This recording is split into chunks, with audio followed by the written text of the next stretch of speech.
So student, today we are going to learn about the human reproductive system. In this, we already made the 2-3 parts. In that I explained you about the female reproductive system, male reproductive system. ठीक है? In the female reproductive system, what we have studied? Can anyone tell me? I am just revising you. In the female, what we have studied? ठीक है, ये देखो, ये basically पहले female reproductive system का सबसे मेजर ऑर्गन कौन सा है? यूट्रस. तो यूट्रस में जो like disease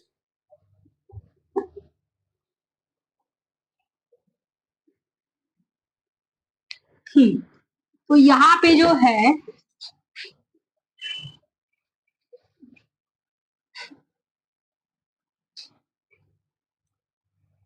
okay, this is the uterus, right? So this is fimbria, ये यहाँ पे ओरी है, ठीक है? हाँ, ये ओरी में से क्या निकलता है? ओवम, जिसको हम एग्स बोलते हैं, right? This is fimbria, this is fallopian tube, fallopian tube, ये ओरी है, ठीक है? दिस फिंगर लाइक प्रोजेक्शन, जो आपको ऐसा लग रहा है ना फिंगर से पकड़ा हुआ है, उसको क्या बोलते हैं? फिमरी, ठीक है? दिस इज फंडस, यहाँ पे एक ऐसा वॉल होता है जिसको एंडोमेट्रियम वॉल बोलते हैं, and this is वजाना. Understood?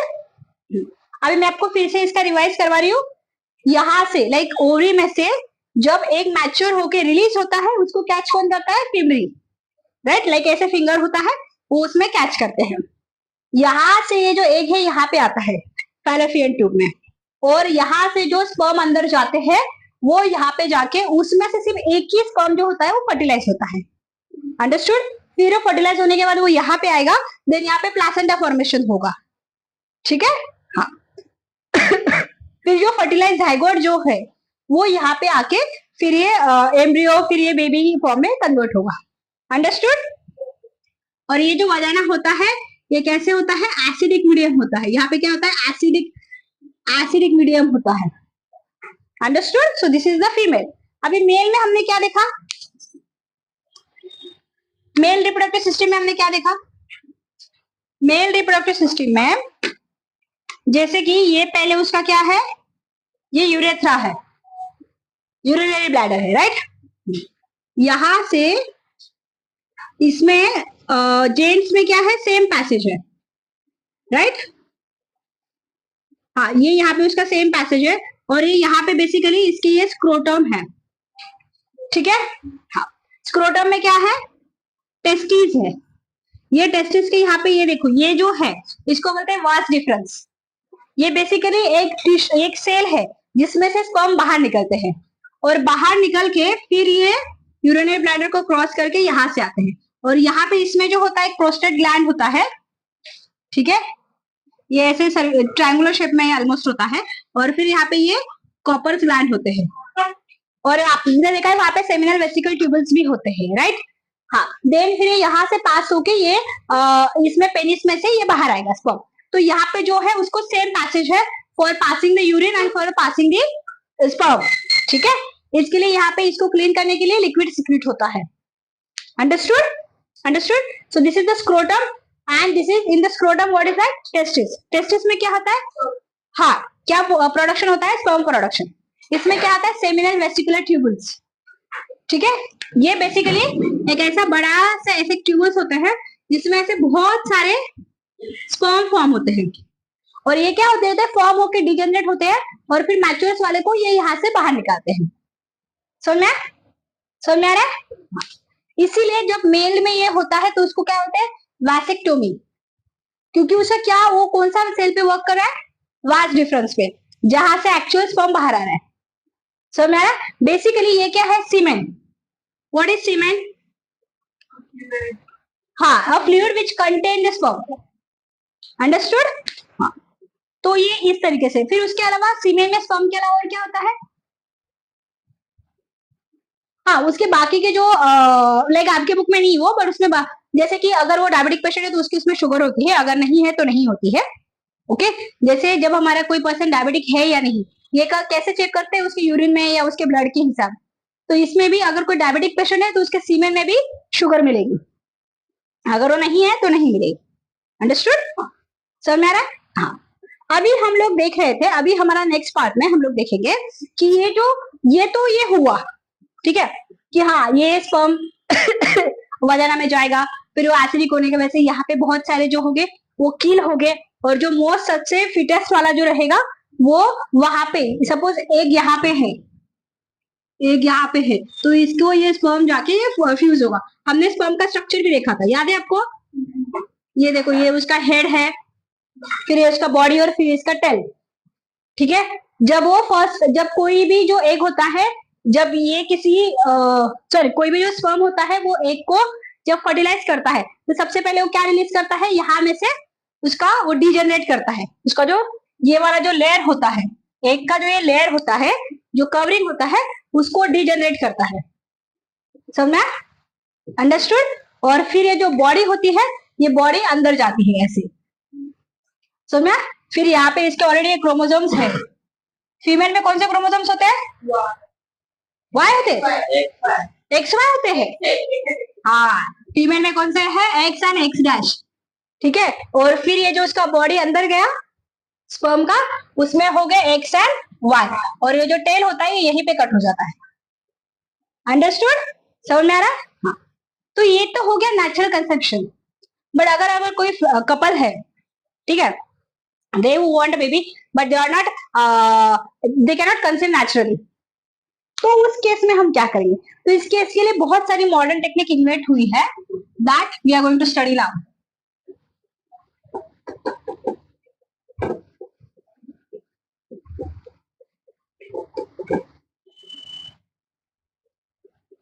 Okay, तो अभी देखो, ये इसमें जो मॉडर्न टेक्निक्स है, कौन सी मॉडर्न टेक्निक है? आपने किस किसके नाम सुने हैं? हाँ राइट, हाँ राइट, हाँ राइट, ओके। अभी देखो, जो आईवीएफ है फर्स्ट उसी से स्टार्ट करते हैं। आईवीएफ, इसका फुल फॉर्म क्या है? इन विट्रो फर्टिलाइजेशन, ठीक है। क्या है उसका full form? Right, in vitro fertilisation. अभी देखो, आपने जैसे कि ह्यूमन बीइंग का जो उसका एग का फॉर्मेशन होता है, मतलब वो फीमेल में हुआ, फिर जायगोट फॉर्मेशन कहाँ पे होता है? जायगोट फॉर्मेशन कहाँ पे होता है? इनसाइड में होता है ना, फैलोपियन ट्यूब में हो रहा है जायगोट फॉर्मेशन। हाँ, तो ये हो गया इनसाइड।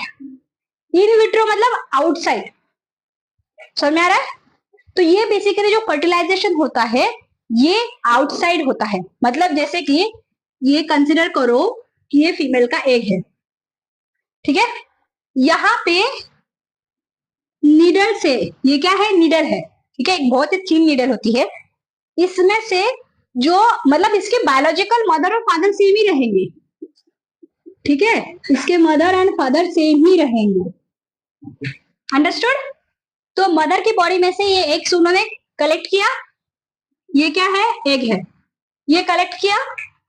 फादर के बॉडी में से उन्होंने सीमेन कलेक्ट किया, ठीक है, और वो जो सीमेन है वो उन्होंने इंजेक्शन के थ्रू ये एग में मतलब डाला, इंजेक्ट किया, हाँ ट्रांसफर किया, इंजेक्ट किया, ठीक है।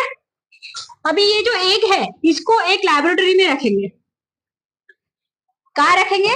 एक लैबोरेटरी में, जहां पे जो टेम्परेचर है, ठीक है, जो टेम्परेचर है, जो सिचुएशन है वो सेम रहेगी यूट्रस की तरह। समझा ना? मतलब उसको बेसिकली एक वैसा इन्वायरमेंट दिया जाएगा कि वो वहां पे फर्टिलाइज हो। अंडरस्टूड? समझ में आ रहा है?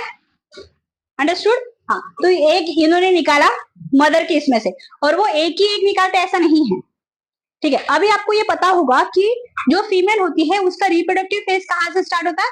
At age of 12-13 when she start to get her menstrual cycle, right? तो वो फीमेल जो होती है नेचुरली एवरी मंथ कितने एग प्रोड्यूस करती है? 1। ओनली कितने एग प्रोड्यूस करेगी वो? 1, ठीक है। हाँ, ओनली जो मेल है उसके मिलियंस ऑफ स्पर्म एक इसमें हाँ, समझा, उसके मिलियंस ऑफ स्पर्म एक इंटरकोर्स में इजेक्ट हो गए, अंडरस्टूड? मतलब क्योंकि वहां पे आपने देखा कि सेमिनल वेसिकल जो ट्यूबल होती है उसमें बहुत सारे स्पर्म एक ही टाइम पे फॉर्म होते हैं। अंडरस्टूड? और जो ओरी वाला जो स्ट्रक्चर मैंने आपको दिखाया था कि जो ये ओरे होती है इसमें भी बहुत सारे छोटे छोटे एक फॉर्म होते हैं, बट वो क्या करते हैं, एक बड़ा एक जो सबसे ज्यादा मैच्योर है उसी को बाहर रिलीज करते हैं। समझ में? तो ये एक ही एक रहेगा, तो ये क्या करेंगे, उसको इंजेक्शंस देंगे, हार्मोनल इंजेक्शंस, जिसकी वजह से उसकी बॉडी जो है वो ज्यादा एक प्रोड्यूस करेगी। समझ में आ रहा है? अंडरस्टूड? हाँ, और वो एक जो है ये स्टोर करके रखेंगे, and then they will collect the sample from the father. समझ में? And then they will inject here in the egg. फिर ये जो इंजेक्ट एग में जिसमें उन्होंने ऑलरेडी, हाँ, इसको वो लेबोरेटरी में रखेंगे। समझ में? Test, understood? तो यहाँ पे फर्टिलाइज होने के बाद ये फॉर्म होगा जाइगोट। क्या होगा? हाँ, तो जब ये जाइगोट फॉर्म हो जाएगा उसके बाद क्या करेंगे, इसको मदर के यूट्रस में इम्प्लांट करेंगे। इम्प्लांट मतलब वहां पे जाके उसको इंसर्ट करेंगे। मतलब अभी देखो मैं आपको निकाल के बताती हूँ। अभी जैसे कि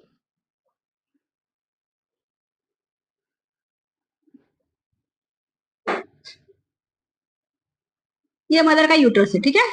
तो अभी यहाँ से ये वजाना में से इंजेक्शन में जो जाइगोट बनेगा, ये वजाना में से ये जाइगोट को यहाँ पे इम्प्लांट करेंगे।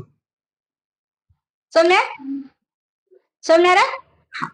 फिर ये प्लासेंटा फॉर्म करेगा, देन उसका प्रेगनेंसी 9 मंथ कैरी होगा। अंडरस्टूड? इसी को टेस्ट ट्यूब बेबी भी बोलते हैं। क्यों?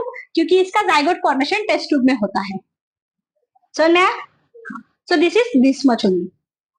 अंडरस्टूड? इसमें बहुत ज्यादा कंफ्यूज होने की जरूरत नहीं। इन विट्रो मतलब आउटसाइड में मदर में से एग लिया गया है, फादर में से स्पर्म लिया गया है, मतलब सीमेन लिया गया है, दोनों का जो है उसमें इंजेक्ट किया गया है, एग में जो स्पर्म है इंजेक्ट किया गया है। अंडरस्टूड? एंड देन ये फर्टिलाइज होके फिर उसको फिर से मदर किस में डाला जा रहा है। अंडरस्टूड? ये कौन से केसेस में होता है? बहुत सारे केसेस है उसके लिए। राइट, और या फिर वजाना में भी होता है। कभी कभी वजाना का ये जो पैसेज होता है वो बहुत ज्यादा एसिडिक होता है और जो मेल स्पर्म है वो बहुत वीक होता है, तो वो वहां तक नहीं जा पाता है। अंडरस्टूड? सारे वजाना के पैसेज में ही किल हो जाते हैं। समझे? ओके, तो ये फर्स्ट हुआ आईवीएफ। देन उसके बाद सेकंड कौन सा है? सरोगेसी। सरोगेसी बहुत सिंपल है। सरोगेसी बहुत ही सिंपल है। सरोगेसी मतलब क्या होता है, कोई मुझे बताएगा? सरोगेसी किसको बोलते हैं? देखो, सरोगेसी मतलब पहली बात तो सरोगेट, सरोगेट मतलब रेंटेड पर्सन। समझना? जैसे देखो कोई एक कंट्री है जिसमें ये लॉ है कि अगर किसी ने कोई क्राइम किया तो ये एक पर्सन को वो एज अ रेंट पे ले सकता है और वो उसके बजाय जेल में जाएगा। ये भी हाँ, ये एक है किसी कंट्री का कि मतलब अगर वो पर्सन उस सिचुएशन में नहीं है कि वो नहीं अपना खुद का ये कर सकता है, तो he will take a person on rent, then he will go. इसमें क्या होता है, अगर किसी को प्रॉब्लम है, मतलब जैसे कि फीमेल है, फीमेल का जो यूट्रस है, अभी मैंने आपको यूट्रस का डायग्राम निकाल के बताया, अगर उसका इम्प्लांटेशन ही नहीं हो रहा है, मैंने क्या बोला आपको, इसमें क्या करे, वो एग ये करे, फिर उसके जो फीमेल है उसके बॉडी में इम्प्लांट करे। लेकिन अगर उसका यूट्रस उतना स्ट्रांग नहीं है, ठीक है, या उसकी बॉडी ही उतनी स्ट्रांग नहीं है, तो क्या करेंगे, किसी एक थर्ड पर्सन को, एक लेडी को जो यंग है, जिसको कोई डिसीज नहीं है, उसको वो रेंट पे लेंगे। मतलब that is a mutual understanding. Understood? हाँ, मतलब जैसे कि सपोज एक मदर है एक फादर है, ठीक है, अभी कंसिडर करो कि एक मदर है और एक फादर है। अभी देखो, फादर ने अपना स्पर्म दे दिया, मदर ने अपना स्पर्म दे दिया, सॉरी एग दे दिया, फिर ये जाइगोट फॉर्मेशन हो गया। जाइगोट फॉर्मेशन यहाँ तक ये सेम ही रहेगा, ये सेम ही रहेगा। फिर क्या होगा, ये जब जाइगोट फॉर्म होता है इसको किसके यूट्रस में डालेंगे? सरोगेट मदर के। ठीक है, वो सरोगेट मदर कैसी होनी चाहिए कि वो फिजिकली फिट होनी चाहिए और हेल्दी होनी चाहिए। समझ में? अंडरस्टूड? हाँ, उस चीज के लिए उसका भी फिर डिसीज वगैरह चेक करते हैं, उसकी भी मेडिकल हिस्ट्री, जेनेटिक टेस्ट उसका भी करवाते हैं। अंडरस्टूड? मतलब ये सारी प्रोसेस जो है बाहर हुई है। हाँ, अभी जो जो बेबी आएगा उसमें ये बायोलॉजिकल मदर फादर के कैरेक्टरिस्टिक्स तो दिखेंगे ही दिखेंगे, लेकिन जो सरोगेट मदर है उसके भी दिखेंगे। क्यों? ऐसा क्यों? हाँ, तो इसके यूट्रस में था, उसका प्लेसेंटा में था, तो ब्लड वगैरह उसका सप्लाई हुआ उसको 9 मंथ तक। समझ में? तो ये है, गॉट इट। यहाँ पे अभी जैसे हम थर्ड वाला पढ़ेंगे, थर्ड वाला कौन सा है? हाँ, ये जो स्पर्म बैंक है या उसको स्पर्म डोनर भी बोलते हैं, सीमेन बैंक भी बोलते हैं। हाँ, ये सेम ब्लड बैंकिंग जैसा है। स्पर्म बैंक जो है ये सेम ब्लड बैंक जैसा है। जैसे अगर मुझे कोई, जैसे सपोज किसी का कोई एक्सीडेंट हुआ और उसके बॉडी में ब्लड की बहुत कमी है, तो क्या होगा, वो किसी और से ब्लड लेगा। वही सेम केस कि अगर जो फादर है, मदर की बॉडी कम्प्लीटली फिट है, वो कम्प्लीटली फिट एंड फाइन है, and they don't want to go for the surrogacy also, ठीक है, तो उस केस में क्या करेंगे कि कोई जो पर्सन है, जो मेल जिसका स्पर्म काउंट अच्छा है और वो फिजिकली फिट है, उसका स्पर्म ये स्पर्म बैंक वाले स्टोर करके रखते हैं, एंड देन दैट स्पर्म जो है वो फीमेल के बॉडी में इंजेक्ट करेंगे। समझ में? फीमेल के यूट्रस में वो इंजेक्ट करेंगे, अंडरस्टूड? हाँ, एंड देन फिर उसका फर्टिलाइजेशन होगा, जाइगोट फॉर्मेशन होगा, एंड देन 9 मंथ की वो प्रेगनेंसी कैरी फॉरवर्ड होगी। समझ में? तो ये है। अभी जैसे कि ट्विंस है, अभी देखो ट्विंस जो है वो टेक्निक नहीं है, बट ये मैं आपको से बता रही हूँ ट्विंस कब कब होते हैं। पहली बात तो ये है, जैसे मैं आपको बोला आईवीएफ, आईवीएफ में क्या होता है कि उसके ज्यादा एग निकालने के लिए बहुत ज्यादा उसको हार्मोनल इंजेक्शन दिए जाते हैं। ना, वैसे नहीं हो। पहली चीज ये है कि जब उसके एग ज्यादा प्रोड्यूस होते हैं, मैंने क्या बोला था आपको, ओरी में से एक मंथ में एक ही एग निकलेगा, राइट, बट उसको हार्मोनल इंजेक्शन ज्यादा देने की वजह से क्या हुआ, उसके 2 एग निकले, या उसके नेचुरली भी 2 एग्स निकले। तब क्या हुआ कि 2 अलग अलग स्पर्म ने जाके 2 अलग अलग एग को फ्यूज किया। समझ में आ रहा है? ये तब होगा, या फिर कब होगा कि एक ही एग को, अभी जैसे ये एक एग है, तो एक स्पर्म ने यहाँ से फ्यूज किया, एक स्पर्म ने, हाँ, तो ये हो गया मोनोजाइगोटिक। और जो मैंने पहला वाला बोला कि 2 अलग अलग एज में 2 अलग अलग स्पर्म, तो वो हो गया डायजाइगोटिक। समझ में? हाँ, अभी इसमें जरूरी नहीं है कि मोनोजाइगोटिक है तो दोनों गर्ल्स ही हो गए, या ये डिपेंड करता है। कोई कोई आइडेंटिकल ट्विंस होते हैं, कोई कोई आइडेंटिकल ट्विंस नहीं होते हैं। समझा? कोई कोई एग्जैक्टली सेम होते हैं, और कोई कोई both girls both boys. Understood? Generally identical twins में ऐसे ही होते हैं कि दे आर बोथ गर्ल्स और बोथ बॉयज, और दोनों एग्जैक्टली सेम दिखते हैं। बट जो नॉन आइडेंटिकल होते हैं, they can be girl and boy, और they can be boy boy, और can be girl and boy also. Understood? Okay, तो ये है। समझा? Okay, so I hope you understood this chapter, right? If you have any doubt, please ask me. Okay, so student, please like, share, and subscribe to our channel. Thank you so much.